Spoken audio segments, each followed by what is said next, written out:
Bonjour et bienvenue. Aujourd'hui, on se penche sur un sujet qui a pas mal fait parler, les excuses publiques de Czech Games Edition, CGE donc, concernant leur projet de jeu Codenames Back to Hogwarts. Dans notre article, on a justement décortiqué toute cette affaire.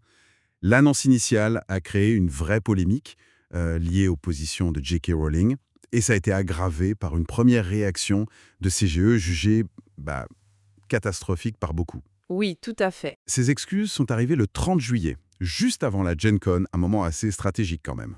Alors la question qu'on se pose et qu'on explore dans l'article, c'est est-ce que ça peut suffire pour restaurer la confiance? Pour bien comprendre, rappelons un peu les faits. On a l'annonce du jeu le 25 juillet. Et là, tout de suite, une vague de colère. Des appels au boycott. Et comme on le détaille dans notre article, la première réponse de CGE, elle n'a pas du tout marché. Un communiqué un peu vague, on parlait d'empathie sans vraiment s'attaquer au fond. Hmm, Ça, plus les accusations de blocage sur les réseaux sociaux, ça a rendu ces excuses plus formelles presque inévitables, quoi. D'accord. Alors, entrons dans le détail de ces excuses du 30 juillet. Parce que là, le changement de ton est radical.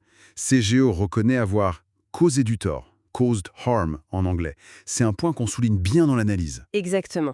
Et c'est ça qui est intéressant, cette reconnaissance explicite de la faute. Ça semble valider en quelque sorte la douleur exprimée par une partie de la communauté. Et puis, il y a cette promesse, ils disent vouloir chercher la meilleure marche à suivre avec les communautés affectées. Donc, on passe d'une demande d'empathie à une tentative d'en montrer, que c'est présenté comme une promesse de réparation, tu vois. Oui, je vois. Mais la grosse question, c'est est-ce que c'est pas un peu trop peu, trop tard?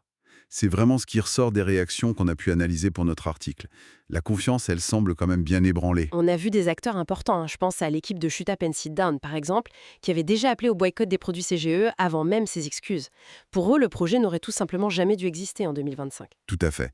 Et si on prend un peu de recul, CGE est clairement attendu au tournant maintenant. Les excuses, c'est une chose, mais les actes, c'est autre chose.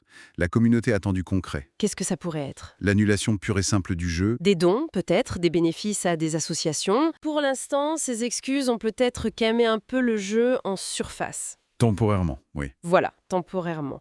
Mais l'avenir du jeu et surtout la réputation de CGE, ça va vraiment dépendre des prochaines étapes. C'est ça le point crucial. Alors, si on résume, les excuses sont là, c'est acté, mais comme on le conclut dans notre article, le plus difficile commence maintenant pour CGE. Il faut passer des mots aux actes, des actes concrets et surtout perçus comme réparateurs. Absolument. Et ça soulève une question beaucoup plus large, en fait, qui dépasse ce cas précis.